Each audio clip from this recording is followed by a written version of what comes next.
Hallelujah, Hallelujah, Hallelujah,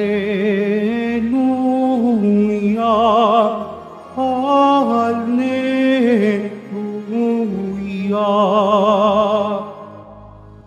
Araw ngayong gawa ng Diyos, magdiwang tayo ng lubos, puriing ang manunubos. Hallelujah, Hallelujah, Hallelujah, Hallelujah.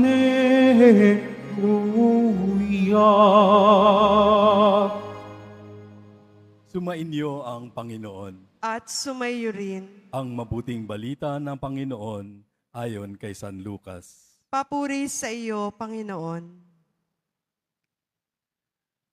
Nang araw ding iyon, ang dalawa sa mga alagad ay patungo sa isang nayong tinatawag na Emmaus. May 11 kilometro ang layo sa Jerusalem. Pinag-uusapan nila ang mga pangyayari.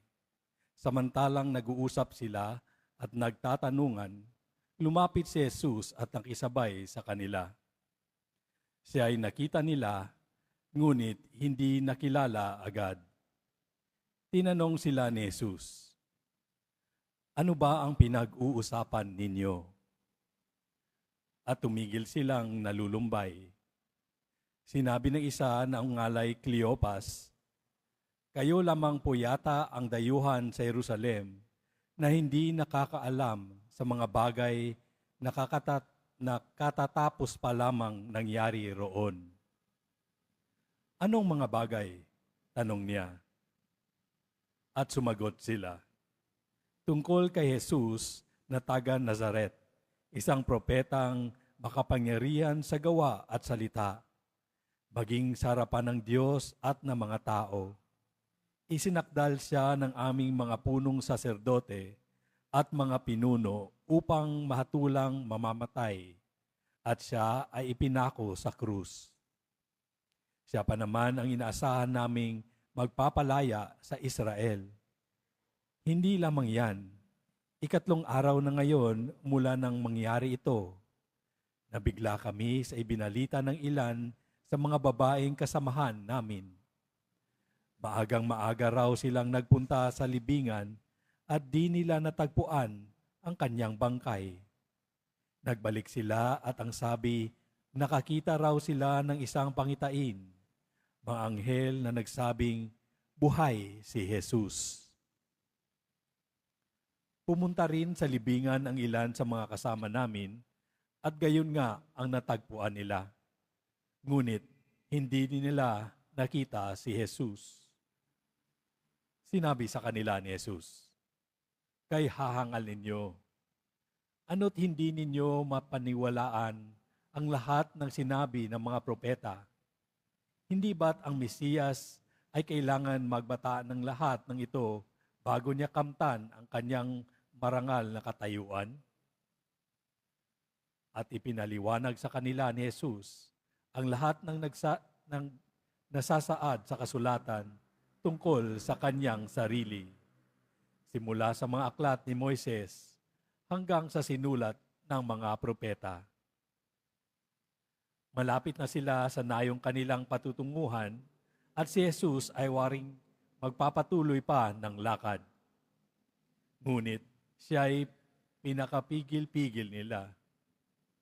"Tumuloy na po kayo rito sa amin," anila, "sapagkat palubog na ang araw at dumidilim na." Kaya't sumama nga siya sa kanila. Nang siya'y kasalunan nila sa hapag, dumampot siya ng tinapay at nagpasalamat sa Diyos.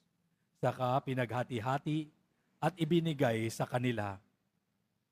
Nabuksan ang kanilang paningin at nakilala nila si Jesus. Subalit ito'y biglang nawala. At nagwika sila, "Kaya pala gayon ang pakiramdam natin habang tayo'y kinakausap sa daan at ipinapaliwanag sa atin ang mga kasulatan. Noon ding, tumindig sila at nagbalik sa Jerusalem. Naratnan nilang nagkakatipon ang 11 at ang ibang mga kasama nila na nag-uusap. Muli ngang nabuhay ang Panginoon, napakita kay Simon. At isinalaysay naman ng dalawa ang nangyari sa daan at kung paano nila siyang nakilala nang paghati-hatiin niya ang tinapay. Ang mabuting balita ng Panginoon. Pinupuri ka namin, Panginoong Heso Kristo. Magsiupo muna ang lahat.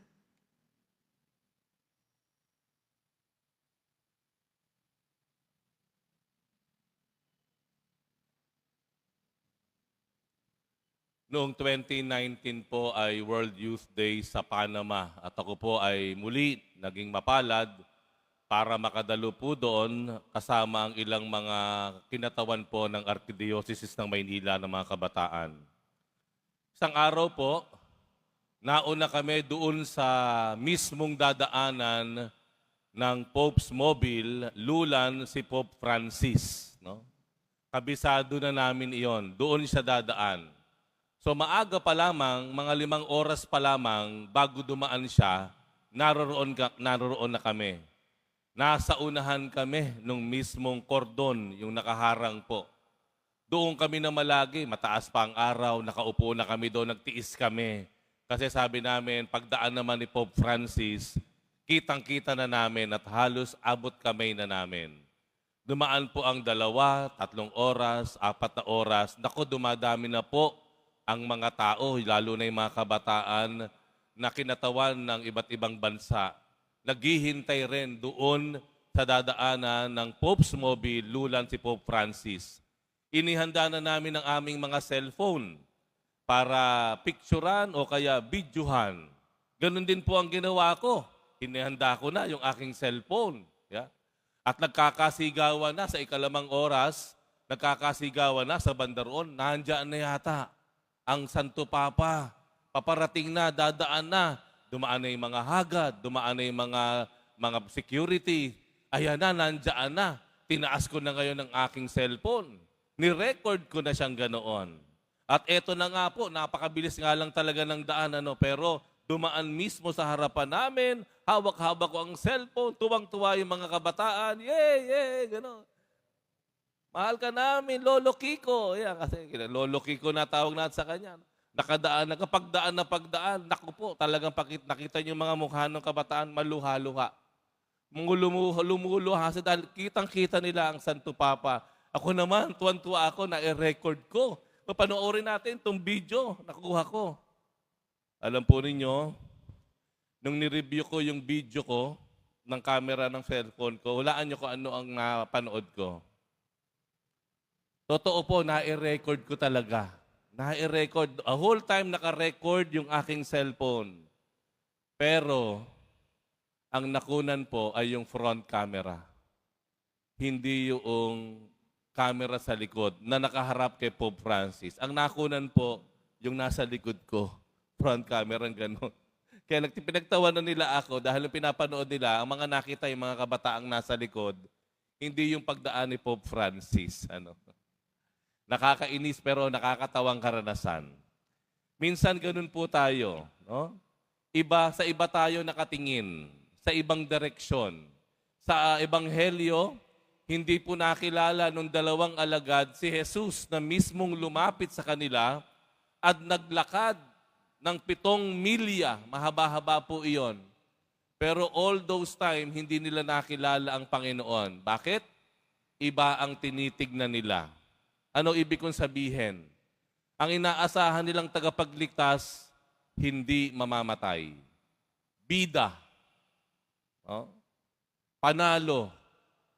Pero lungkot na lungkot sila, nanlulumo sila dahil yung 2 alagad na sumusunod sa Panginoong Jesus, nakita rin kung papaano si Jesus inaresto, pinahirapan, sinugatan, ipinako at namatay sa krus.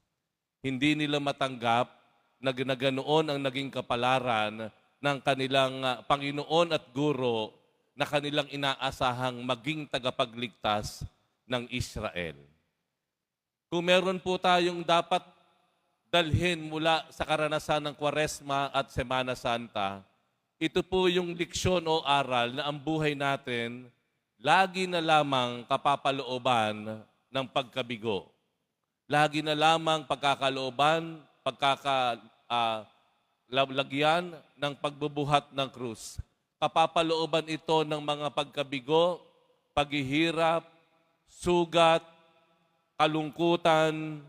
Ang buhay po dapat natin, kung meron tayong kukunin sa karanasan ng Kwaresma at Semana Santa, ay ang pagtanggap sa katotohanan at realidad ng buhay na lagi na lamang tayong magkakaroon ng paghihirap sa buhay.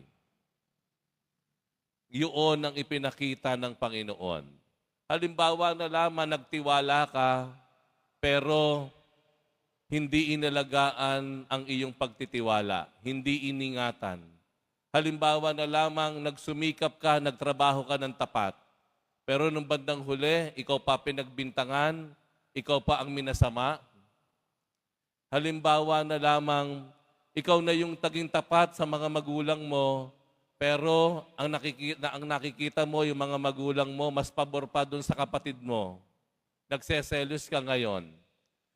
Ito yung mga halimbawa na gumagawa ka na ng mabuti, nagsusumikap ka maging tapat sa Diyos at maayos sa iyong ugnayan, pero ang sinusukli sa iyo ng kapalaran ay sadyang mapait at pangit.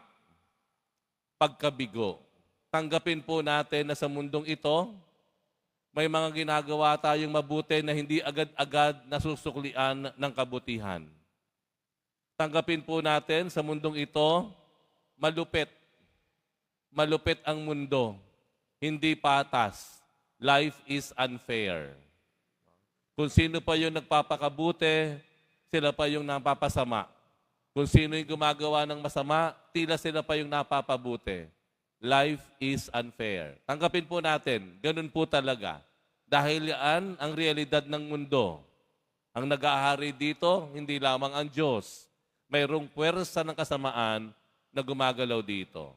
Ngayon, ang tanong ko po, tanggap niyo po ba na talagang ang buhay natin sa mundo ay kinapapalooban ng krus?